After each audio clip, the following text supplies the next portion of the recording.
And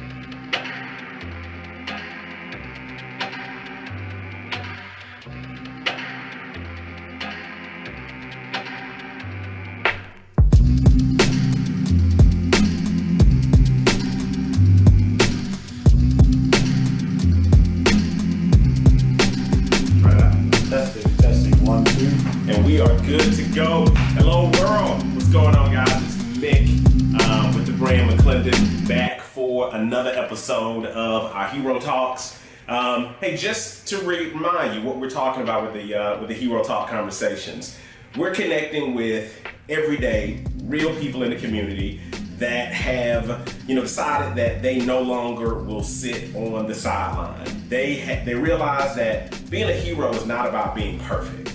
Being a hero is about being perfect for a cause. So, what we're looking for is for individuals out there who, have said, look, I have experiences that I've gone through in life that have prepared me, to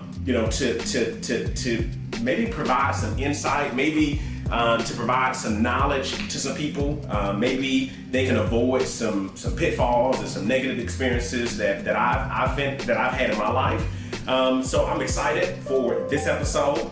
And the cool thing about these first two episodes is, our first episode, our first interview, we had an interview with the awesome Adrian Barnes out of Atlanta with Forever Family. And at the beginning of my career, I worked a number of years in the nonprofit world. Sandra and I, we worked together. I was her first project manager. So for me, it was an opportunity to kind of, not forget where I came from. Today, our guest is Mr. Adrian Barnes, who is an educator, right? And interestingly enough, at the beginning of my career, I also worked for a number of years in the school system. Actually thought that I might, spend my career there, but I guess the God in my universe had some other designs. But here our second conversation, and we're going back, and we with Mr. Adrian Barnes. So, Mr. Barnes, I want you to tell the world about yourself. Who is Mr. Adrian Barnes? I am a young, I love to say brilliant, young man who has been pushing the cause for a long time now. Started working with kids when I was 17 with my grandfather working at day camps, and then thought I wanted to go into music education. Mm-hmm. So I started playing all these different instruments, and went to South Carolina State University for 2 years and really pushed the HBCU style and pledged Phi Mu Alpha Symphonia Fraternity of America Incorporated. All right. Had to put it all out there. And then I realized that, education, I love that Black experience, but, financials, played a huge role in that. I'm a country boy from Georgia. Yeah. And so I transferred to Georgia Southern University, Hell Southern, and really He's getting all the shout outs. All of them, man. I gotta get all of them out there. All right. But with the Georgia Southern University, amazing experience. Found a mentor in Dr. Eric Hall, who is an Africana history professor at Georgia Southern. Okay. Surprisingly enough, he was a white man, and so it caught me off guard, but he just shares so much insight on not just being a professor, but being a man. And I don't know if you even realize how much he impacted me on understanding of my culture and kind of like how you have to advocate for yourself. In a lot of cases. I think that ties into the, that's the reason why we have these conversations. I mean, the interesting thing is that, certain people, they'll come into your lives, some for a season, some for longer, and oftentimes they don't know, what part they're going to play, how they're going to influence you. So it sounds like, unbeknownst to this professor, he ended up being a hero for you. And so let's talk about your cause, because so here I live in Tampa. Here in the Tampa market over the last couple of years, we've had a considerable amount of conversations around the issues of diversity of awareness, and really conversations on all levels. I mean, we've had it at the adult level all the way down to the kid level. And Mr. Barnes, you have been a champion for diversity awareness. That has been, when we talk about causes, this is your cause. It's the reason that you said, hey, this is what fuels me. Tell me about, this cause. What was it that, raised your awareness of it? What were the things that triggered you to say, look, this is where I need to spend my energy. This is where I need to devote my passion? I think it was my first teaching job. Okay. I worked in Pensacola, Florida at a small private school. Okay. Less than 200 students. And I realized that I was the first ever African-American male to ever work at the school. Right. And got a lot of pushback. And there were a lot of things said under the table. And I realized that I wasn't the only one. Right. So the National Association of Independent Schools hosts every year a People of Color Conference. Okay. And the head of school at that school that I was in, Pensacola, told me I need to go to this conference and really just figure out kind of what my role is in the independent school.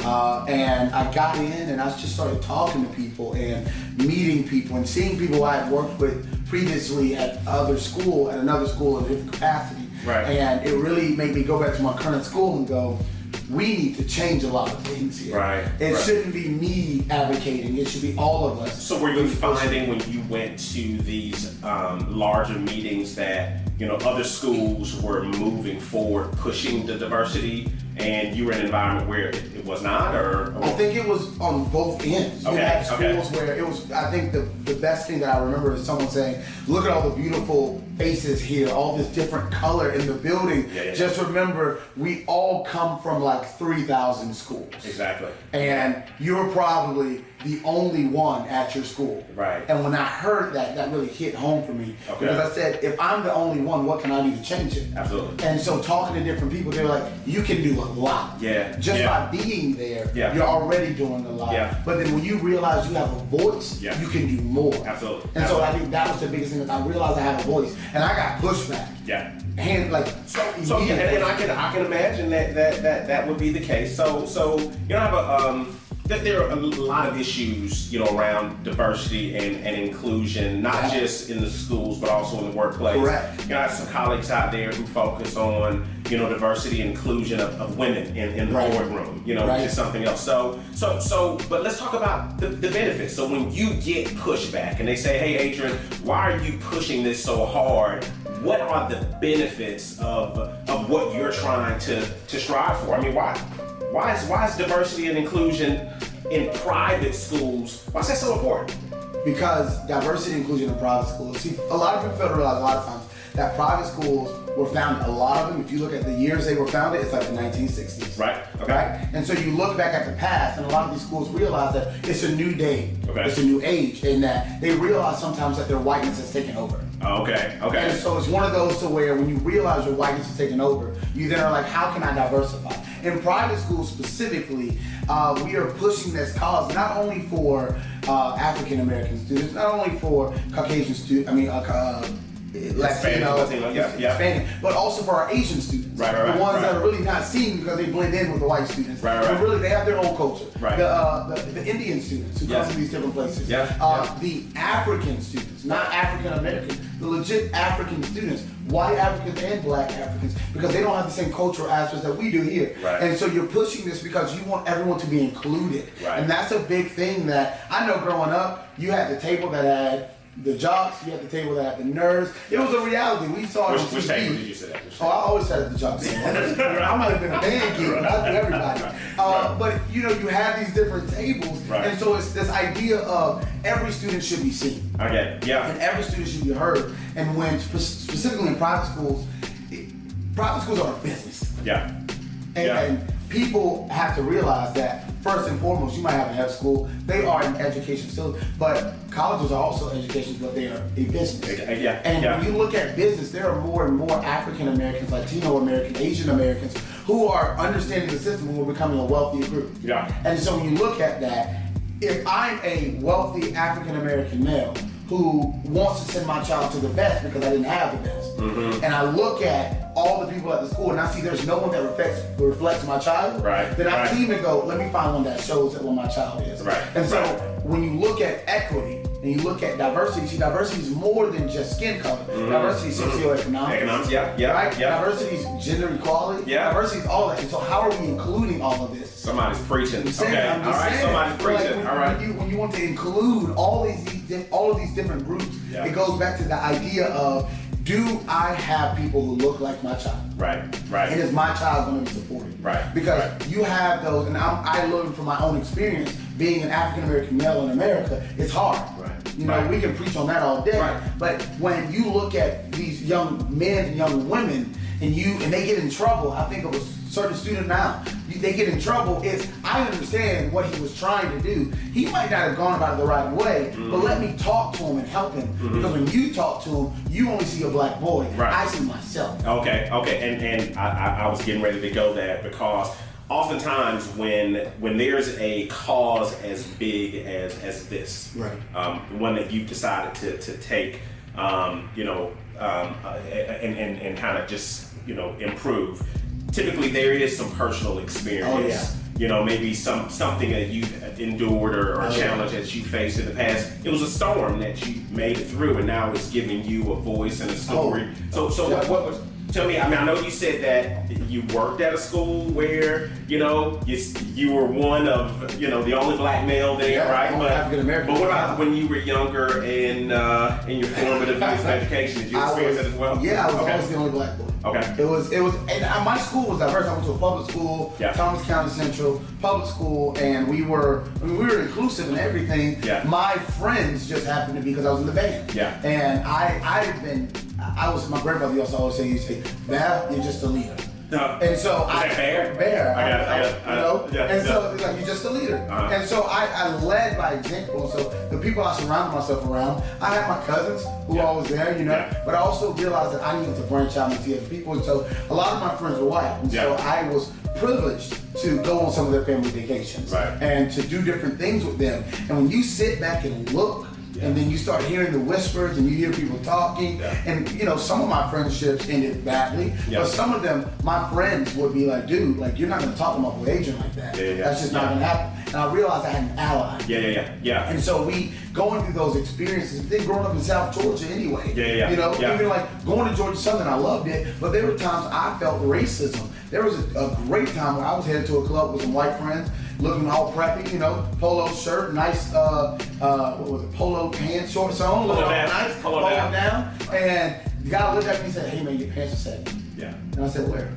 And he was like, "Your pants are sagging, let me in." And then he said these words, "Will we have a problem?" And that's when it goes like, you know what, brother? I'm gonna let you have it because you missing out on my money. I'm not gonna stay and have a problem with you.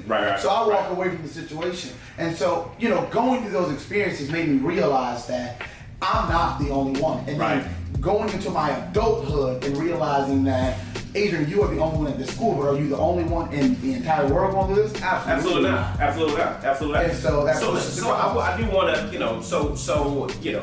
here in Tampa, I've had the opportunity to see, firsthand the outcome of, some of the programs that you guys run with the school system. I mean, I think about the relationships that my daughters have at the school here, where there is diversity across the spectrum. I mean, from Hispanic to white to different religions, different you name it. And so I think the thing that should not be missed is that diversity and inclusion, it's not just beneficial to the minorities. It's also beneficial to everyone. You start having those conversations. It opens the door for everything. I know. And the biggest thing I think is communication. Because I think a lot of the challenges that we face in this society and culture as a whole is communication. And I think when the lines are closed or shut down, and there's no no diversity, no inclusion, no conversations, then there tends to be eggshells. And in an eggshell environment, people will always tiptoe around important issues, important topics. so you never advance. Never. So it's beneficial to society as a whole to have this, right? Absolutely. Okay. Absolutely. Yeah. And I mean, even conversations with, and it shouldn't, I think a lot of people fail to realize, they think, oh, this is an adult conversation. Absolutely not. Absolutely not. Because your children, if you realize it or not, your children are having these conversations. They're having conversations. Yeah. And I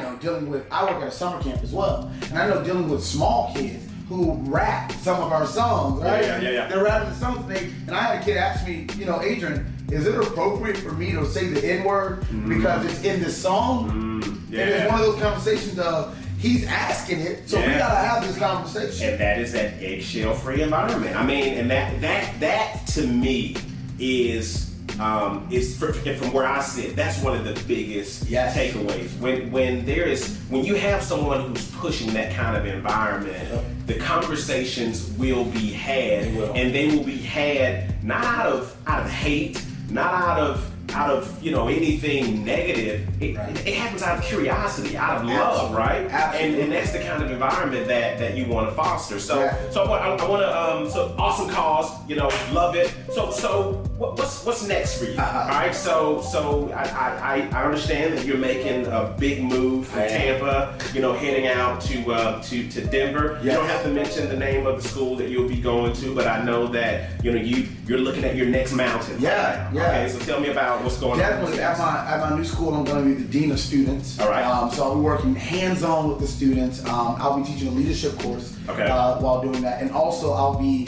the coordinator of diversity at the school, as well as on the admissions team. Right. And that plays a huge role. And a lot of people can look at that and go, you're doing a whole bunch of stuff, but if you look at it, all ties in together. Right. That diversity work is going to help with the leadership aspect, because if you teach your leaders about diversity, it trickles down to everyone else. And then on top of that, me being on the admissions team and also being a coordinator of diversity, I can see the whole, I can look at my entire middle school, and go, I know what grade levels need color. Exactly. And I know what the school needs, so let's push that through, and I'm helping the people get in. But then I'm also dean of students, so my job is dealing directly with the students. So with that, I can have these conversations. I can bring in different initiatives to support our conversation, because that's what it starts. When you got 6th, 7th, and 8th graders starting it, when they move to 9th, 10th, 11th, and 12th grade, it becomes full blown, and then we move into adulthood, it's a whole nother story. I love it. You start pushing these conversations, and people are like, oh, well, how are you gonna do it?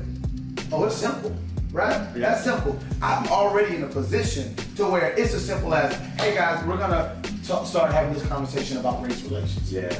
Hey guys, look in the news today. Right? Just putting questions around the school on what does it mean to be black? What does it mean to be white? And ask the tough questions. I think one of the toughest questions that people freeze up to is, what is white privilege? But not just what is white privilege, what is black privilege? What is Latino privilege? What is Asian privilege? Because black people have privilege just as much as white people do. I know I've benefited from that myself. And so it's like people say, you know how to play the game. No, it's not knowing how to play the game. It's talking and being very open and honest. Because when I interviewed at the school, I said these exact words were, it's as white on the inside as it is on the out. And that was me being open and honest, and then realizing that's fearless. I'm not gonna sugarcoat it. Well, I think so again, for those of you who are tuning in, this is I'm Mick with the brand McClendon.